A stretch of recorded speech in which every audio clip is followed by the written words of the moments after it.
um, welcome. My name is Bruce Newhouse, and I'm an ecologist that's interested in plants, fungi, animals, and all life forms really, and how they relate to each other and how they relate to their surrounding environment.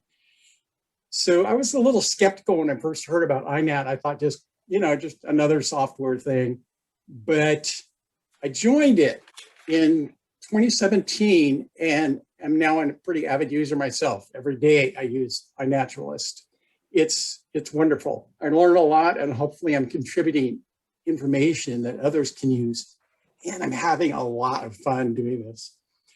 So to give a solid introduction to iNaturalist would take us about 3 hours. So we're assuming that most of you either have used iNaturalist some or have at least learned a little bit about it and are not planning on an introduction. We didn't advertise it as an introduction. So we're going to assume you know a little about it already. I'm suffering a little bit from tree pollen in the air, so if you hear me coughing tonight and see me drinking water, it's because of the tree pollen, not COVID or something like that, I hope. So you're looking at an introductory page to iNaturalist, and notice in the right there, there's 60 million, almost 61 million observations as of early April. It's probably a lot more than that now. It's skyrocketing use. So I wanted to point that out, how popular iNaturalist is, and then just tell you that I'm going to cover about 3 topics, and then Gail and Video are going to cover some additional topics. But before I get into those 3 topics of things you can do with iNaturalist and how to make more useful observations and projects you can make on iNaturalist, first of all, what exactly is iNaturalist? I think there's some confusion out there about what it is, and that's very understandable. It's a lot of different things to different people, but basically iNaturalist is a huge database of observations and associated data, such as locations and dates of observations. If you're a computer geek, it's an open source digital platform. It's a website and an integrated mobile app. It's used by both Android, excuse me, Android PC and iPhone Mac users. It's worldwide in scope. You can look up observations made in Russia or Australia or wherever you want, and they can look at yours. As long as somebody has a smartphone or a computer and an internet connection, they can look. Personal observations can be uploaded. Your own observations can be uploaded, edited, copyrighted, or deleted if you join as a member and you make an account. If you're a member, you can also add an ID, an identification, to observations that other people make. So some users mainly do their own observations, some mainly do identifications for other people, and some do both. Like me, I like doing both. iNaturalist can group individual users' observations, such as for a particular site or a specified time period or both. And that's called a BioBlitz, and we'll talk about that as we go along. And you can seal that online, or you can download it on a spreadsheet. You can have all that information on a spreadsheet as much as you want. It's also a form of social media for nature observers. My wife calls it social media for geeks. It's a way for observers to share and connect and learn. And that was kind of the beginning of iNat. That's what it was intended for. And then it became also a source of biological data. Now it's a tremendous source of biological data. The community, us, makes that database. We get a lot of questions about Seek, and is that part of iNaturalist or not? Well, it's integrated with iNaturalist, but it's really an app just for doing field ID. You can hold up a smartphone to a plant or a salamander or whatever, and it'll tell you what it is. And it's getting pretty good. It's artificial intelligence that's borrows from iNaturalist, but it's really kind of a standalone application. So now to my agenda. What can I do, or excuse me, what can you do with iNaturalist? You can upload new observations, which may contribute to science, and Biddy's going to talk about that at the end. You can upload old observations. A lot of people don't know you can do that, but you can, if you have an old photograph on your computer that is interesting, you can upload it and you can get an ID on it if you need that. You may have to add a date or a place because if it's an old photograph, it may not have that with it. You can edit or delete your own observations at any time you want. You can look at the observations of others. You can offer an ID or comment on someone else's observation. You can be part of a BioBlitz. You can send private messages to other people about their observations, and they can do the same to you. You can have a discussion back and forth, offline, just with that person if you want to. You can read the profiles of other people.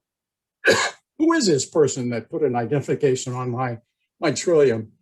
And you can read about them if they wrote something about themselves or uploaded a photo in their profile. So we encourage people to do that. So you can look at maps of all observations uploaded in any area you want to, and Gail's going to talk about that. You can look at all the photos in iNaturalist and see an observation range map for any species you want to, which is pretty cool. And you can download it, again, all that information into a spreadsheet. And on. It just, the more time you spend with iNaturalist, the more things you can discover that you can do. So it's pretty easy to use up front, and it can be as complicated as you want later on if you really dig into it. So how do you make your observations more usable? One thing that can really help is multiple photographs. And especially if you want ID help, you need to show all parts of an organism in your observation.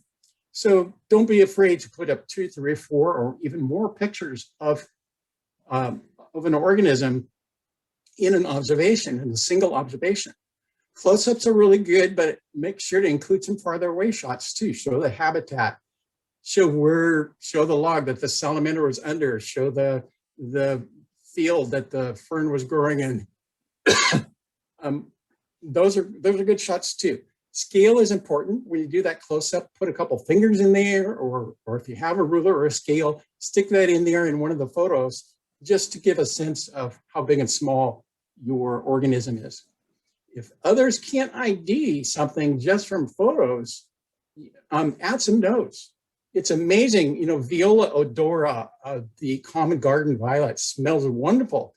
People put up observations and I would love to see a note that says smells wonderful. And so that's often lacking. So put that in there too, and that helps people do an identification if you put a note in there. The easiest way to get your photos into iNat is in the field with the app. If you have an app on your smartphone, you can take a picture of the field, upload it, and you're done. It's so easy. But we're not here because we're looking for the easiest thing to do, right? We're at the next level now. So another way to do this is take photos in the field, either with a smartphone or a regular digital camera. And if your regular digital camera doesn't have a GPS in it, bring your smartphone along and take one with your smartphone too. So then you've got your location. Upload those to your home laptop. Play with them a little bit on your home laptop where you can crop them out and make the subject really big in the photo, and then upload to iNat. It's also easier to work on locations. Excuse me. It's easier to work on locations and notes also if you have them uploaded onto your laptop first. And again, you can take old photographs off your photo library on your laptop. And if you have some things there that are suitable for observations, you can upload those as well. You'll just need to add a date and a location for those. Practice with your phone or your camera. And on the iNaturalist website, there's a lot of videos on how to. You can just go on YouTube and Google it and whatever you need to, and you'll come up with all kinds of videos on how to make good observations in iNat. This particular image shows both an iPhone screenshot and an Android screenshot, they're basically the same. What I did with the iPhone that I borrowed from my wife was I just took one picture because I wanted to give it back to her quick. But if I hit that little plus over to the left there, I could have added another picture and taken another picture and as many as I wanted. On the right, with the Android, since it was my phone and I could waste time, I took 4 pictures. And you notice there are fingers in one, and there is a scale on one, and I step back for the last picture to get the whole clump of trilliums. These are not wild trilliums. These were in my yard. And iNat likes to know that. People who are doing identifications like to know that, whether you're in your own yard or whether you're out in nature somewhere. So if you are in your own yard and it's a cultivated plant like these trilliums happen to be, you can designate that on iNat. That just shows the 4 pictures I took on the Android. When I got home, I was home. When I came inside, I uploaded my photos onto my laptop, and I opened up iNaturalist and hit the upload button. And here are those 4 photos halfway uploaded into iNaturalist. What iNaturalist insists on is that you have a name, a date, and a place on everything that you upload. Well, golly, that would take me a long time to repeat the same information 4 times. So it's really one observation. It's just four photographs of the same observation. Well, what you can do is put them together as one, and then you only have to put that information in one time. The way you do that is just drag and drop. So I dragged and dropped each of the 3 photos on the left. Each of the 3 photos on the left under the photo on the right, and it'll look like this. Whoa. So then I only had to fill it in one time, the information underneath it. I only had to fill in the name and the date and the location one time. So it saves you a lot of time if you do that, if you combine multiple photos first before you add all the other information. Then I'm going to back up here. It says, I'm going to back up again. Submit 4 observations. It thinks I have 4 there in the upper right. You see the green button that says submit 4 observations. When I combined them, I'm going to go forward again now. When I combined them, it thinks I only have 1 observation, which is correct. But notice under the photograph of the trillium, it says 1 out of 4. And there's little arrows for forward and backward. I can look at all of the photographs of the trillium there if I wanted to. But my submit green button now says submit 1 observation. So it's just 1 observation. So you can combine those, save a lot of time, upload that, and here's what the screen looks like, of course, in iNaturalist. In the map, the little green teardrop upside down is the location of my yard where the trilliums are.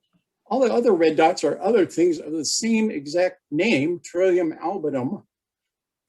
And there happens to be a few sightings uploaded to iNat in a cemetery behind my house there. There's a cluster of 3 little dots.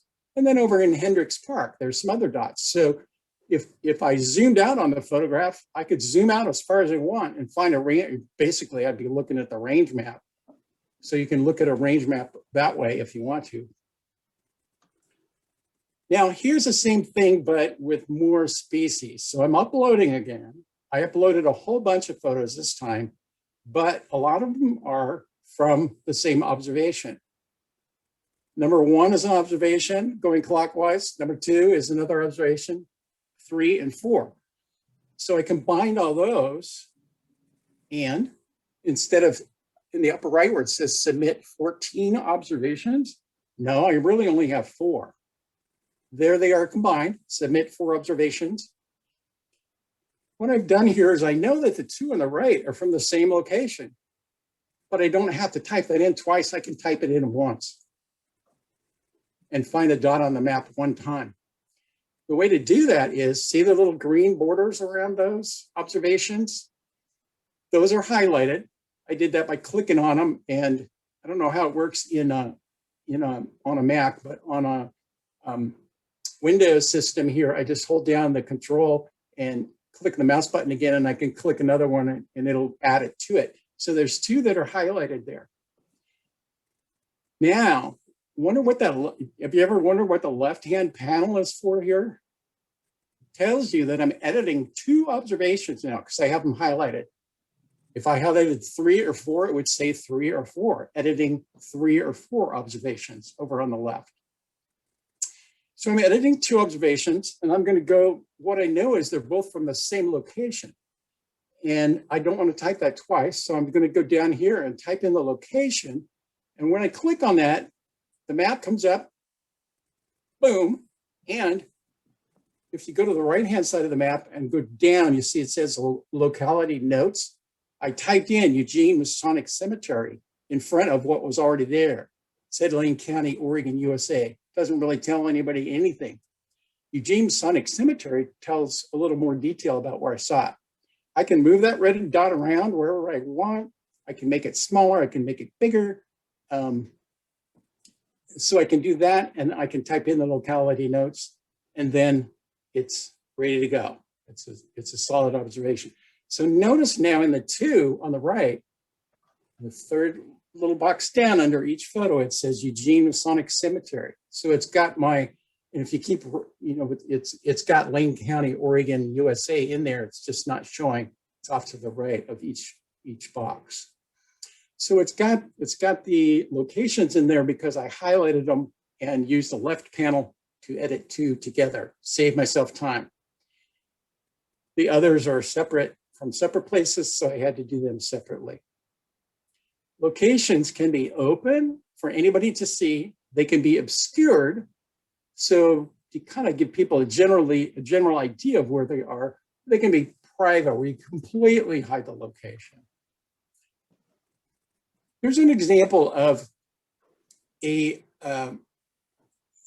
fungus I found on some private property. I didn't want to reveal where that was. It's not edible or anything. I just wanted to respect the person's privacy of their property. Maybe it's an edible chanterelle, and I don't want to tell you where my I don't want to tell the whole world where my favorite chanterelle sites are. Well, what you can do is move the center of your dot around with your cursor. You can move that anywhere you want, and enlarge that circle as large as you want to encompass your site. So my site is somewhere in that circle, but I'm not going to tell you where it is. But it gives the viewer some information about where I found it. So that's not quite what iNaturalist would call an obscured location, but personally, I've fuzzed it up enough where people can't find out exactly where it is. Now on to projects. A couple minutes about these, and then we'll move on to Gail.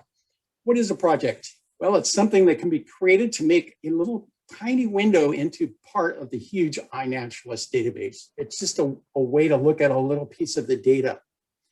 It's also a way to add a community identity to an effort. For example, a BioBlitz is a common type of project. It unites people in a common effort and can help incentivize a lot of observations in a specific area within a specific time. So also, iNaturalist has many filters, and if you're a data person, you know that some of this terminology of filtering and sorting, it's basically a way you can sort things out. You can manually filter things out by the type of organism or the date something was seen or the place something was seen. Or with a project, if you knew you're going to do that a whole bunch of times, maybe you want to create a project and that holds all of those filters that you set manually, and it holds them the same every time. There's 2 types of projects. One is real important, one is less important.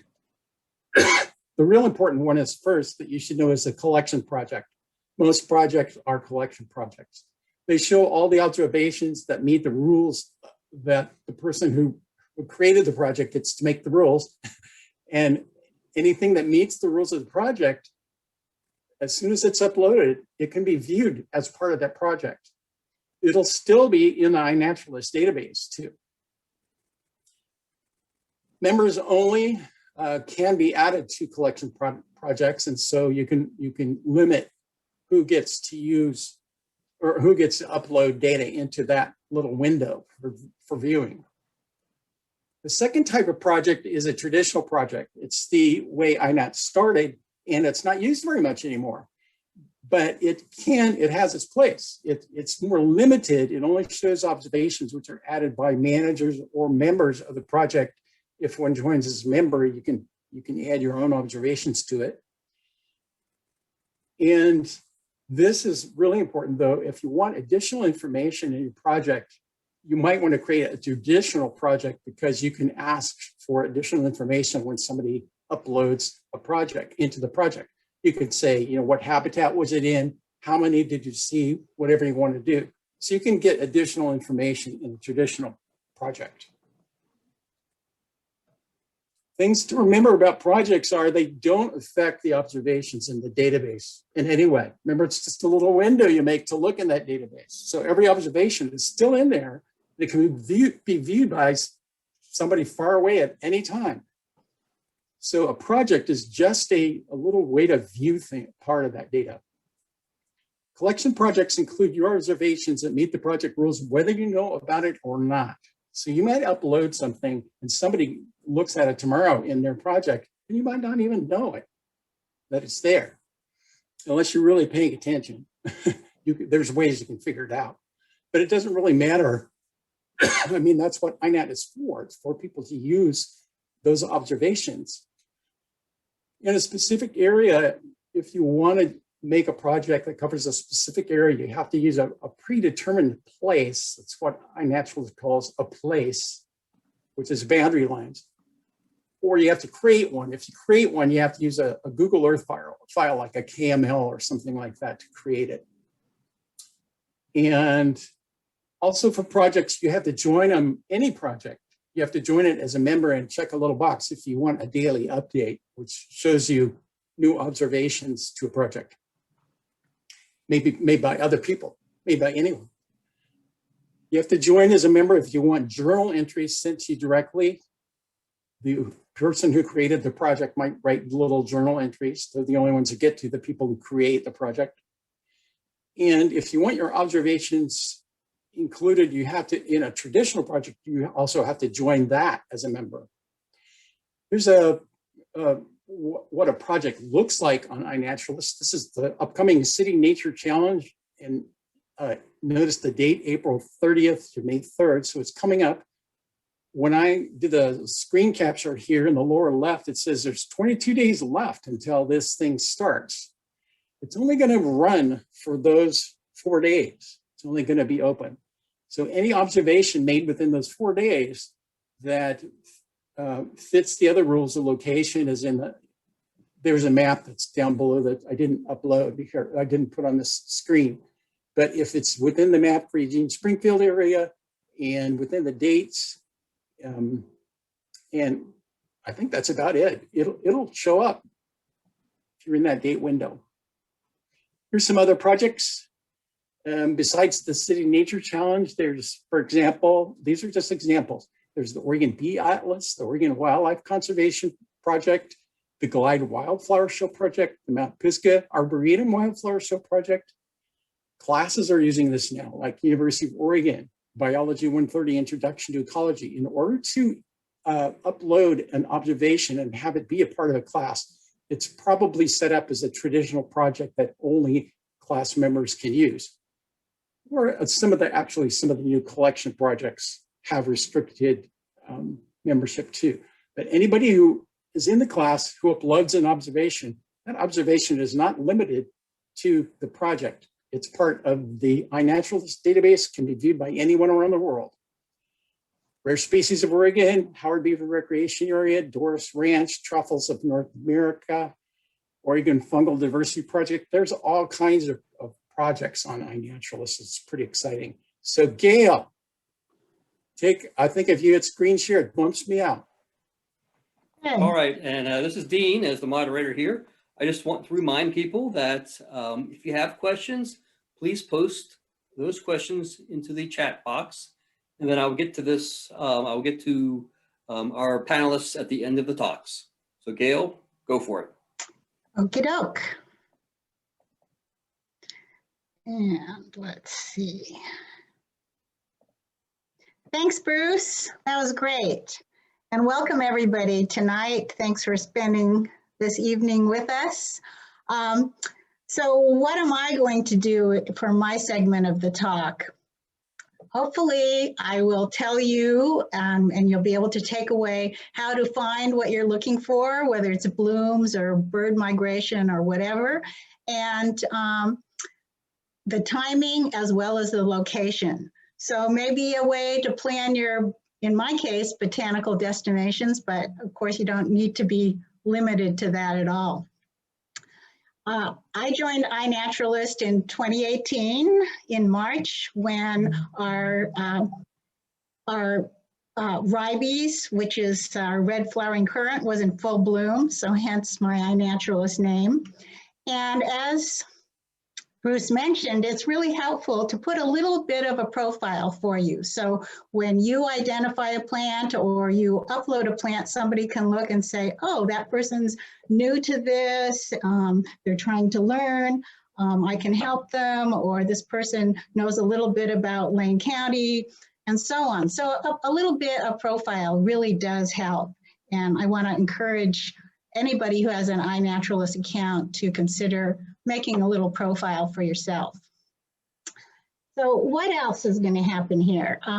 What I'd like to do is definitely tell you about blooming times, and that concept is, a word for that is phenology. And iNat does use that word, phenology, when you upload and want to annotate your observations. So I'll go into that. There's plenty of ways to find maps in iNaturalist.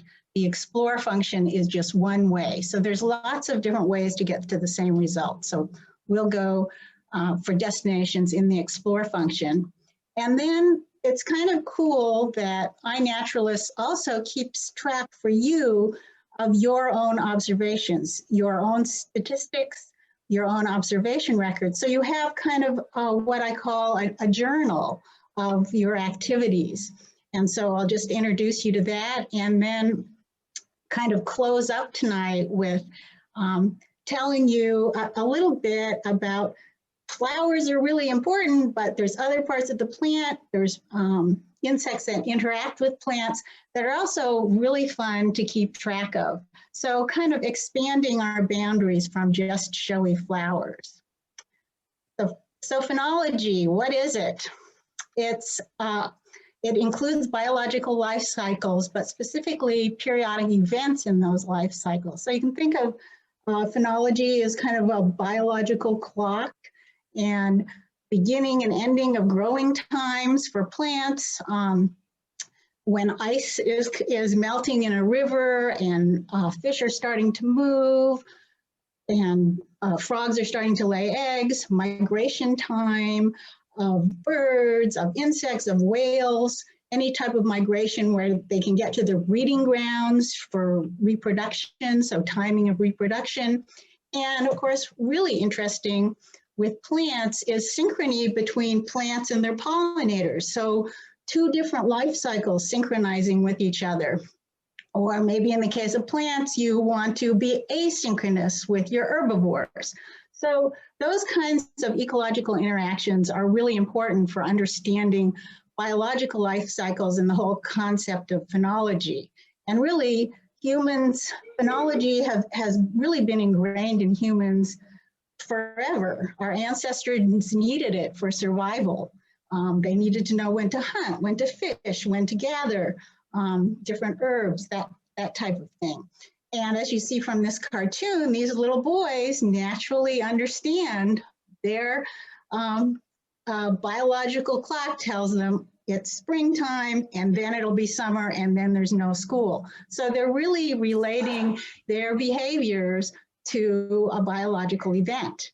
And this picture of mock orange here is kind of significant for me because in my couple of decades of teaching at Lane Community College here in Eugene, every finals week in June, the last term of the year, mock orange was in bloom. So that was pretty significant for me and my students at the end of the year. So what about phenology? It's a pretty complex network. And what you want to take home from this interacting network is that it's really interesting, cool interactions. Climate in particular plays a very important role. So climate change comes in here quite a lot. So weather patterns, all those influence biological clocks, or those periodic events. And everything to do with both leaf emergence, flowering, to dieback, and nutrient cycling at all trophic levels. So it's really an interesting ecological concept, and really it's good to be curious about it. And the information has been passed down through indigenous cultures. We call it traditional ecological knowledge in terms of when those periodic events happen. And there's been long records in Europe, in Asia, all over the world. And this is just an example of a 700-year plus record of cherry flowering times in Japan. And these are invaluable records for us to know about how our climate influences our biological events. So what about phenology and iNaturalist? So you can actually annotate your uploaded observations. And that's a really useful thing. It takes a little bit extra click, but I want to encourage you to do it. So once you upload your observation, go to your observation, and right on the right-hand side down here where I have the arrow, there's the annotations. Now those annotations can be for animals or plants, depending on what taxonomic group you uploaded. And so a little drop-down menu, in this case for plant phenology, gives you some choices. Was your plant in flower bud? Was it flowering? Was it maybe doing both? You could choose both. Was it in fruit, or was it doing all three? Or was there no evidence of flowering? So these annotations are really important, and at least biologically they are. Flower budding is key. Flowering is really important for IDing diagnostic purposes. So definitely you want to have flowering pictures. Fruiting can be also very diagnostic. And those flowering events are kind of important because, especially those early flowering events, those are shown to be really strong indicators of climate change. So we're adding data to help scientists. So adding detailed observations is really encouraged. So I hope you'll be able to do that. Here's just an example, building on what Bruce said about taking pictures to really tell your story. So not only do you want to add annotations and even notes about the observation you made, but if you can tell the story in pictures as well and show that the one picture you can show both flowering and flower budding is really helpful. So using those close-ups. But we also want to encourage you to take entire plant pictures and include the habitat. So that may be one picture, or it may be 3 or 4 pictures that are very useful. But leaves often are very diagnostic, and it's really helpful to have the habitat. So now we've got our observation, we've got it annotated. What do we do now? Well, there's a little thumbnail right here, and I'm assuming that everybody can see my screen and I'm moving along okay. Is that true? I hope. Yes, Gail, looks good. Looks really good. Okay, thank you, Dean. So that little thumbnail leads you to a big metadata database about the plant, in this case, houndstone that we're looking at, one of our native ones here in the Willamette Valley. And that tells you, that leads us to the metadata. And so the next, when you click on that, it gives you, it brings you to this really cool page. And being kind of a phenology geek, this was really exciting for me. There's the plant, tons of pictures of everybody's observations. It can give you a map of the distribution here. It tells you about the plant, its distribution, its ecology, a bit about its taxonomy, whether it's endangered or not, just tons of cool things about the plant. But what we're looking at for phenology is this really great set of graphs, which I've got to my right here. I'm circling my arrow around. And there's a seasonality tab. And that just tells you when the observations were entered by number of observations. So between January and May, lots of people were, in fact, probably 6,000 observations were made between that time over the years. And so that tells you, or that seasonality tab starts to tell you about phenology, because people start to notice plants usually when they are showy. And the next thing we can do, we can actually go to plant phenology. This is the tab here. Once you click on that tab, then it kind of breaks it down. So we can see, and this little box here is just for May. When I clicked on the month of May, there were this total number of observations for May of all the years. And 20 plants were flowering, but they were really starting to go to fruit. It's the end of the season. You can see this seasonality, end of the season. Most observations were not annotated, however. So we really don't have the amount of data we could have if everybody annotated their observations. So again, want to encourage you. So how do we put phenology together with place, with finding a destination? Well, I'm going to explain how to use the explore and filter functions in a sec, but I want to take a break just from that to mention that the Native Plant Society of Oregon sent out an iNaturalist survey last month, the month of March, and got over 300 replies. Thank you everyone so much for answering our survey and submitting your replies. And in fact, it's this the results of this survey that's helping us in helping inform our presentations, both tonight's and hopefully future ones. So tonight, we said, yes, most of us use iNaturalist, whoops, I want to go back. There we go. Use iNaturalist for identifying plants. It's a really useful tool. However, look at these folks, and me included, who want to develop a plant list or to find a particular plant. So maybe by presenting what we are doing tonight will help people who maybe just want to identify plants expand their curiosity about how to find those plants and when to find them.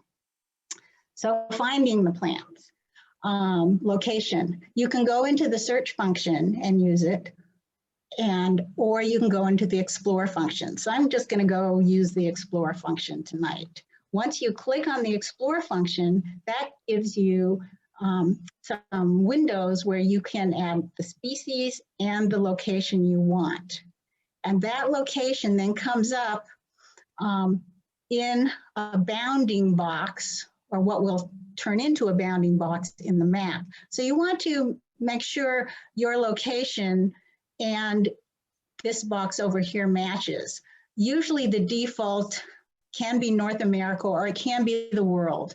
So the world is probably the best box to start with. And you want to you want to get a more specific location because you don't want to have these millions of observations and everything else. So you do want to streamline a bit. So that's how to start in terms of using these filters. Okay, so what we've done, we've looked at phenology. We're looking at finding a particular plant. We want to figure out the time when we visit, and we want to look at map locations. And so, and then there's also multiple species, one location, and making a species list. Well, I'm not going to cover that tonight. We're not going to go that direction. That's a whole nother program.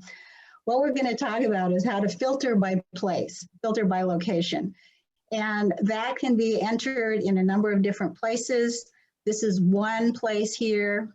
I showed you where to put it in the location area. That leads you to a map of the location you put in, and it tightens up the seasonality and, whoops, I keep clicking here, tightens up the phenology graphs. And this is the map you'll see, in this case, Oregon, where those locations are. And you can zoom in and out of that map to get more details or a broader distribution of the plant. Okay, so let's leave Oregon a little bit and plan a botanical destination and explore to go to the Atlas Mountains in Morocco. Very cool plants there. And so I put in Morocco in my little box here. I actually put it in the location here, and I want to look at plants. So you can also, this is a drop-down box when you want it, when you hit filter, and you can filter so many different ways. What if I wanted to have plants and their insect pollinators? I could hit on those two. I could select, sorry, those two. Or what if I want to have fungi and plant associations? I could hit or I could select those two. When you're planning a trip, you want to maybe plan for timing for the months you want to go, month or months. You can choose dates in a number of different ways. For a future trip, you want to just be general about months, but if you wanted to search for past things, you could put a date range in here. You could put exact date, and you can prepare that all for downloading. Now, I have to tell you that only people who have accounts can download species lists. So you can use iNaturalist without an account for sure, but there's certain restrictions. You can't identify plants, you can't annotate, and you cannot download. And I know this because my husband is not an iNaturalist user. I have the whole iNaturalist bandwidth in our house, and I made him test all this stuff. So others may know differently, but in my test, he couldn't do some of those things. So anyhow, for the observations for these 3 months in Morocco, in the Atlas Mountains, I have now a species list, and this is in a bunch of thumbnails. And I've had the list from most to least observed. So we know in the Atlas Mountains, between the 3 months I selected, 23 observations were uploaded of date palms. But then you kind of go along, and this is the plant I'm really interested in, this parasitic plant in the Orobanchaceae, in the Orobanchaceae family. And I want to see that plant. And it's occurring during the months I want, and I can go into that observation and look at the areas where it was. Or I can just download the whole species list of the area. And this is just part of the screenshot. So that tells you a little bit about using filters. And this is just the graph of my filter, my bounding box right here. The Atlas Mountains are much broader. They take more geography than this, but this is the area that I wanted. I was interested in cultural sites in this area, so I wanted to restrict my bounding box to this area and my species list. If you want to go to Anza Borrego Desert, you put that in your location. You want to see plants. I have this bounding box here. I can change that. If I wanted to just go to Anza Borrego State Park, I could zoom in a little closer and change. It says redo search in map or redo the bounding box. You're not going to change the rectangle shape, but you will change the area of the rectangle shape. So this is all puts a travel plan, I guess, together for you. Okay, so I want to end with that. So I hope that's all helped with destination phenology timing. And this is another way of your personal phenology record. And so you as an individual can get into your own statistics in iNaturalist and look at your year in review. And in 2020, this is the gray bars are my activity over month, my observations over a month. Per week is the green bar, and then per day is the line, the green line. And so you can see kind of my activity in association with some of my travels. And then when we had the wildflowers and we couldn't go outside for a couple of weeks, nothing happened. So there was no additions. And the other cool thing is that in the graph below, I'm comparing 2020 with 2019. So my activities are really high. I did a lot more in 2019 in May than I did last year, for example. But anyhow, it's really a cool little record of your activities. So that's another advantage of having an iNat account. And last but not least, we want to expand our use of what we take pictures of, and not always going for showy flowers, but remember, flowers are pretty important for diagnostic purposes. I'm just showing you our local cow parsnip. Leaves are pretty important to show. Fruits in this family, the carrot family, are really key diagnostic features. So fruits are pretty important. And if you could add fruits and flowers together, that's great. But don't be deterred if there's only fruits. Take pictures of fruits, because you may also discover something's eating the fruits. And so you may get some pretty interesting interactions and ask what's happening with the fruits. So in closing, I hope I've given you some ideas, some guidelines, and I'm ready to turn it over to Biddy. Great, thank you, Gail. And we've got some good questions in our chat session, and we'll get to those once Biddy is done. So Biddy, it's all yours.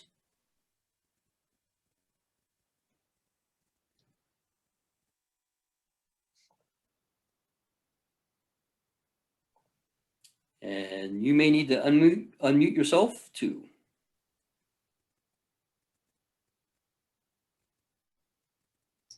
So there, start share, start, play from start. Okay, I started using iNaturalist in 2016 because I needed to use it for teaching. And so I initially used it teaching field biology and ecology. And the more I learned about it, the more I liked it. And the more I uploaded to it. And I also spend a certain amount of time identifying things for other people as well. And as a scientist, what I love about iNaturalist is the data. And Bruce said, look, there's 61,000, sorry, 61, there's a lot of observations in here. And that means a lot of data for us to digest and, put into more useful forms for other people. And so I'm going to talk about how these data can be used for basic biology and behavior, for species discovery, range extensions.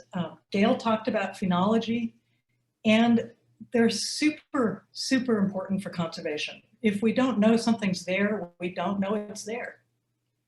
And simply by taking your phone with you, you can document a lot.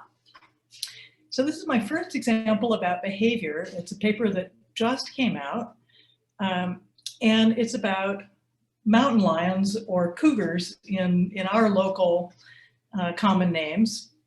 The name puma, of course, comes from its scientific name, which is Puma concolor. And this is a paper that was about the consequences of COVID for movements of large animals. And what they did was they took 40 counties where there were at least 10 observations of these large animals, bears, bobcats, coyotes, and pumas. And they compared previous years to this year, so 2019 to 2020. And it turns out that bears and bobcats and coyotes didn't do any more exploring in urban areas during the anthropause of the COVID, but mountain lions did. And they were found further from roads and in more lit areas. And they think the explanation for the other animals not coming in more was that they're already there. Pumas, cats in general, are more human shy and required us to anthropause before they came to visit. So another example of the data being used for biology and behavior. This is a picture of a hawk, tarantula hawk, which is a wasp that catches spiders, hauls them to its nest, lays its eggs in the spider. Of course, it's anesthetized at this point, or very poisoned, but anyway, and they hatch out, making more wasps. The species of wasps are specific for specific spiders. And the first author on this paper, whose name I'm going to for sure say improperly, Krzyzewski, I think, he noticed an iNaturalist posting, the one we're looking at, of a wasp with a new host. So, here, never seen before, this particular host spider. And notice that the last author on this paper is Jensen Jones. Well, that's the real name of Rogue Adventurer, the person who posted the observation that started this whole odyssey. And so sometimes your discoveries will get you into a scientific paper. And because the guy made a lot of observations of this spider. So he was a key part of the paper. Here's a case of species discovery where, again, the author on this paper, Sean Winterton, was perusing through the pictures of flies and went, oh my God, here's this fly. It's a new one, never seen it before. He knew that because he was an expert in this field. And in this particular case, while the person who found it is not an author on the paper, he was named, the fly was named for him. Shangui was the person who discovered the fly. You notice that his name is Sean and the last name is Gui. Okay, here's a personal example. We were traveling in Jamaica and there was this really cool, I thought it was a fly, on the shower curtain in a place out of the forest. And so I took a picture of it, posted it, had no idea what it was. And I got a note back saying, Anosha or Sayana, but since neither genus is recorded from the island, it's probably undescribed. So that was kind of fun. You're more likely to find new things if you're posting insects and fungi and things that are less known than flowering plants. Although certainly flowering plants in other parts of the world besides Oregon, you might find something new, and you might find something in a new range. Here's an example of that. Here we have a moth, Protambulix, and of course moths have two different forms, right? They have the adult form and the caterpillar form. And what's important for populations is the caterpillars, because the adults can blow off and end up somewhere where they can't reproduce. But if you have the caterpillars, you have evidence of reproduction.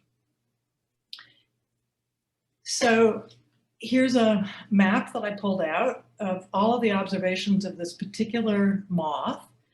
And you'll notice that most of the observations are south of Orlando. But I've circled two that are north of Orlando. And they're circled because those are caterpillars. So that means that the population is now expanding north of Orlando. And this is interesting for a couple of reasons. First, the primary host of these moths in Florida is an invasive plant, Shynus terebinthifolia. It's in the same family as cashews. And these new findings north of Orlando are actually being found on a native plant in the same family, Rhus copalinum. And so this is not only a range expansion, but also a host expansion that was found in iNaturalist. Okay, so I want to talk a little bit more about range discovery. So I was involved along with Rue Vandegrift and Elsa and Joanne Schwartz in through the Fungal Diversity Survey. We were looking for a number of these rare mushrooms. And so we made pamphlets and we got people to start looking for them. And we started knowing that this fungus was only known from California. But there was a potential range of it being in Oregon and Washington and even up into British Columbia, because they're associated with Arbutus menziesii, with Pacific madrone.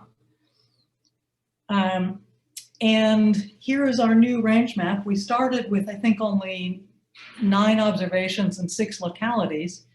And after only 6 months, we had expanded that to 30 observations, and all of the numbers show our range expansion for this species.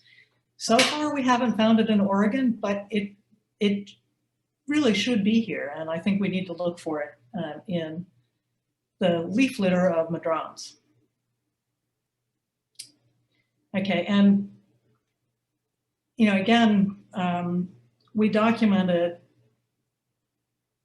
7 out of the 10 rare taxa that we were looking for. We had a lot more observations of it. So these kinds of things are important for protection of these species, as well as getting the basic knowledge of where they live and when they fruit, so phenology. Here's another example of documenting a rare species. This was a case of an observation of an extremely rare bee that was originally found by a citizen scientist and posted to iNaturalist. And then another personal example. This was a beetle that I photographed in Madagascar, and I posted it on iNaturalist, and it was thought to be extinct. Hadn't been seen in 80 years. So obviously, this is a case where I obscured the locality data. iNaturalist will obscure it for you if it's a known endangered species, like it's on the international red list. But if it's not on the International Red List, then it won't obscure it. And here's a case. You can see the blue bounding box. Somewhere in there is where this frog was found. And it's quite a large square. It's about 15 kilometers square. So nobody can ever go back to that locality to harm that rare animal. But you know where it is. Your information is not obscured on your screen. It's just on other people's screens. And scientists can write to you to get the information. Oh, and I wanted to point out that Gail was saying there's some things that you can't do on iNaturalist without an account. Accounts are free. So you don't have to spend money to get your account. You just need to get a login. Okay, and then this is, I think, the last example that I'm showing, which is it's terrific for documenting the species diversity in reserves and parks, which, we're using it at Mount Pisgah for this. The city of Eugene is using it. This is a case of a field site where my PhD students and I have worked for a number of years, and documenting the incredible diversity there has turned out to be very important because we're trying to protect it from being mined. And just visitors to the field station post things on iNaturalist, and I've picked up a couple of different frog species that weren't found by scientists, but were found by visitors to the reserve. And 22 species of orchids are now known at the reserve that we wouldn't have known if people hadn't been posting. And here's a case where I wrote a note to the user. This genus is a new addition to the Los Cedros list. So you will have people communicate with you when you start using iNaturalist. So I'm going to stop and we are going to go to questions. All right. Well, Biddy, thank you so much. And thank Bruce and Gail. And let's see if we can get some questions here. So the first question I have is, how can we access the video to this? So it has been recorded. And I think what, was it Mount Pisgah that was going to host it, or who was going to host the video? The Mount Pisgah website for the virtual wildflower show said, the director said he would put the video up on that site. So Great. We will be able to post it so other people can look at it or you can review it. And it will be up at the Mount Pisgah Arboretum site. Go to events, go to Virtual Wildflower Show 2021, and it should be there. Awesome. All right. So I've heard that you can, there's a way of interacting with people in iNaturalist. And how do you do that? You just go to, one way to do it is go to the profile page of a person, and it says message in a little box at the top. And you just click on that and you're automatically thrown into the private messaging system. Biddy and Gail, do you guys know other ways to get into that system too? There probably are. I comment quite often. So when you identify,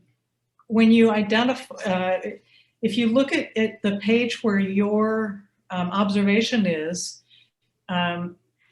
you will see comments from people on that page. And I'll often interact with people about the, what a great picture this was. Thank you for posting it. We haven't seen this in this county. I'll put those kinds of comments in the public comments. Yeah, that's the public way, and then there's the private way. So there's two different ways you can do it. It's just like Facebook in that regard, so that you can have the private and the public. Okay. I think unrelated here, can you also ping someone? Let's see. Can you also ping someone who?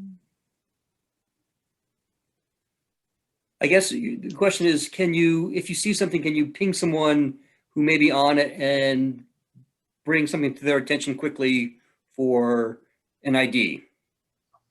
Yes, if you know their username, you can use the @ symbol and their username in a comment, and they will get a message. Awesome. And that the person was actually making that comment. I interpreted it as a question, but the person was making the comment that you could do that too. All right. Question here about sort of the identification skills of iNaturalist. Does the program, if you upload something that's an observation of a plant in flower, does iNaturalist know that it's flowering and therefore makes a mark about phenology, or do you have to tell the system that something is flowering? You have to manually annotate it yourself. Okay. The only thing that it records automatically regarding phenology is that it was seen on a particular day. Yeah, the timing. Yeah. Okay. And then we have a question about how would I download my own observations from my phone? And Download them to iNaturalist? To their own computer. Well, it depends on their phone. My phone, I just plug it in and it comes up on the menu, and then I go to my camera part of my phone and move those pictures from my phone to a folder on my computer. And a quick way is if you just have a couple, is just email them to yourself. Yeah, email them. That's true. Yeah, if you have an iPhone, it's very seamless. And I'll toss in that on an Android system, there is a folder called DCIM, and that is where your images are stored from your camera. And you could then move those from the folder on your phone onto your computer. Right. Now let's see. I'm looking to see if we have any other questions. I think that is covering what I've seen so far. I'm going to open it up to everybody. We're going to unmute people and have a free-for-all. How does that sound? Sure. Because if something goes wrong, we can cut that part off. Okay. Again, Right. thanks everybody for joining us tonight. So not that I can unmute people, but I can say that people should be allowed to unmute themselves if they want to unmute themselves now. And ask your own questions and chime in if you want. Yeah, and just direct your questions to one of us so we know who to answer what. I think it was Bit who said that it's seamless downloading from your iPhone to your Apple computer. Yes. How do you do that? It might be seamless, but I don't see the seam. It's all your photos are in Photos, whether it's on your phone or on your desktop. That's if you've got it in the cloud, in other words. iCloud. True, and if you don't, all you have to do is plug in your phone and drag and drop. So you plug in your phone and you drop it into your photos on your computer, correct? On your computer. Hello. But the observations include the time, whatever identifications you've had in there. When you first take your observation, you include a lot of information with it on your phone, don't you? Or do you just take the photo? Yeah. This is Dave Wagner. Because I use my iPhone a lot. And what you need to do is to find AirDrop. In other words, you open the photo and select them. And one of the options is AirDrop, and that goes right. And you can select 50 photos in a movie in front of your computer, and it will move across the room in 15 seconds. Okay. If I'm making the observation on iNaturalist. All right, Tim. So I have a clarification for you here. So right now we're talking about moving just images Yep. from your camera folder Right. to your computer. What I can see on iNaturalist myself, when I go through on an Android system, is that there's no way for me to download from my phone observational data that has been uploaded to iNaturalist. If I go to the website on my computer, It's all, then I can download all my observational data there. And Biddy or someone else can talk about how to do that. But from the phone, there's no way that I can see to download observational data other than just that single or that set of photographs that I've taken. So I can add a little bit here.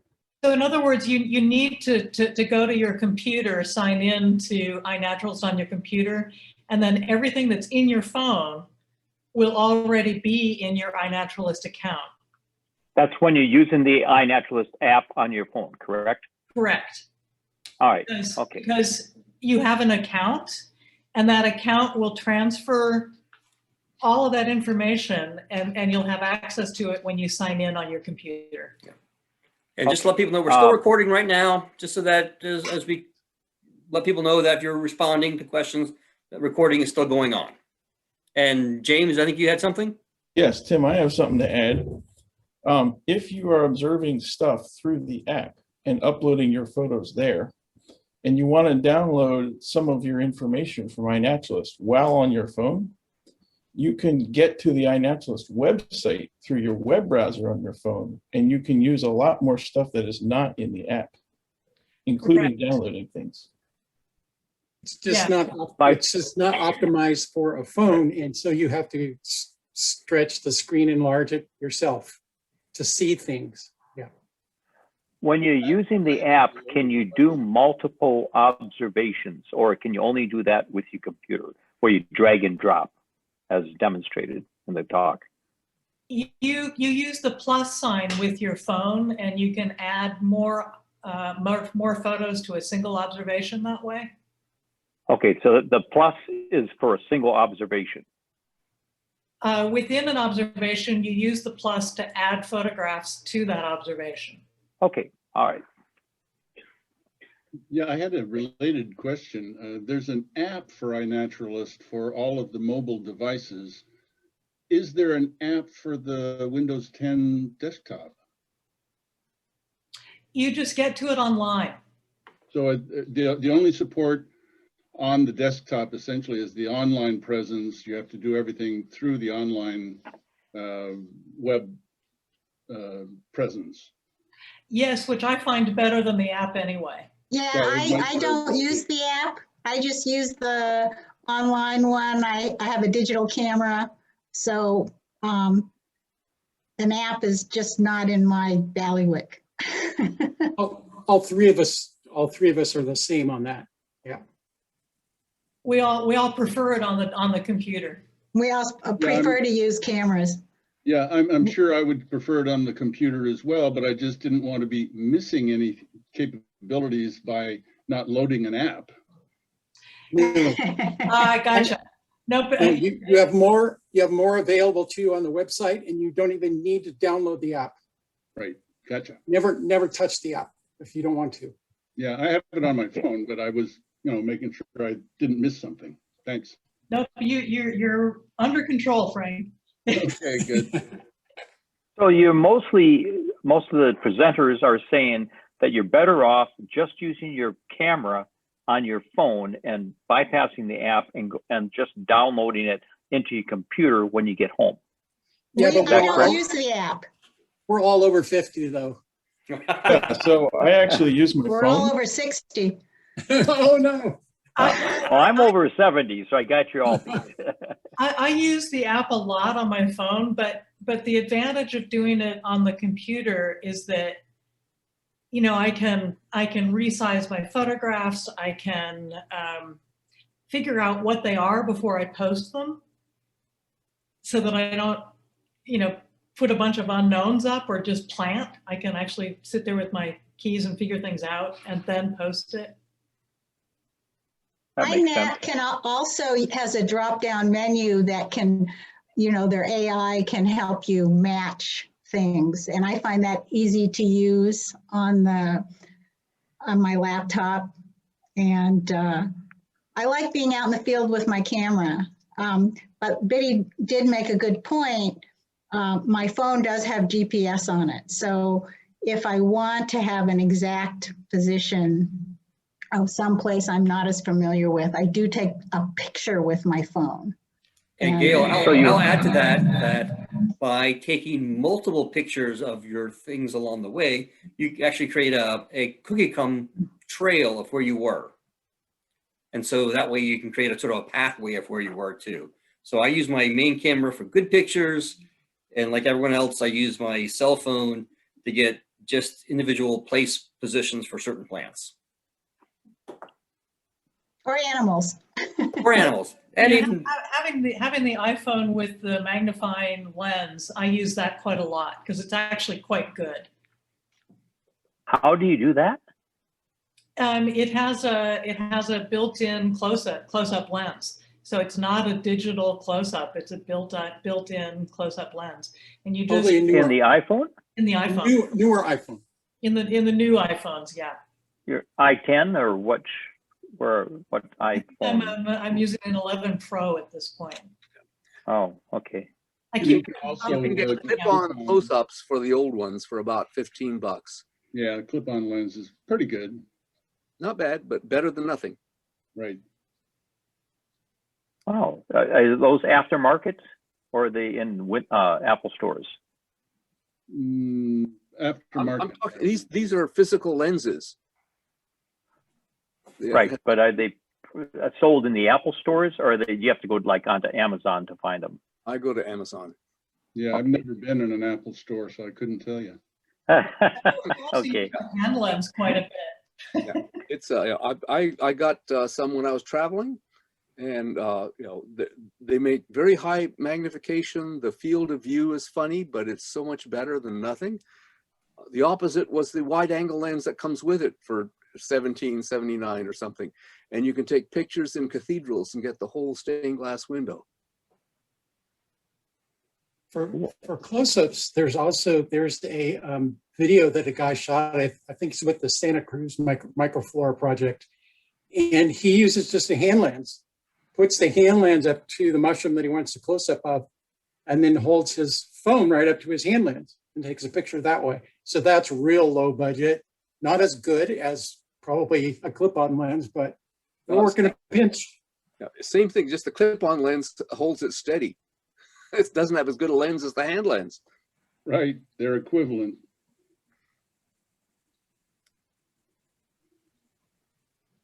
any other questions? All right. Well, I think this has been wonderful. Thanks for coming, everyone. Yeah, thanks. We hope that it was Thank you. helpful.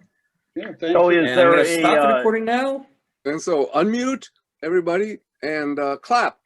Thanks. Take care. Yes. Thank you. Thank you. Have a good evening. Bye-bye.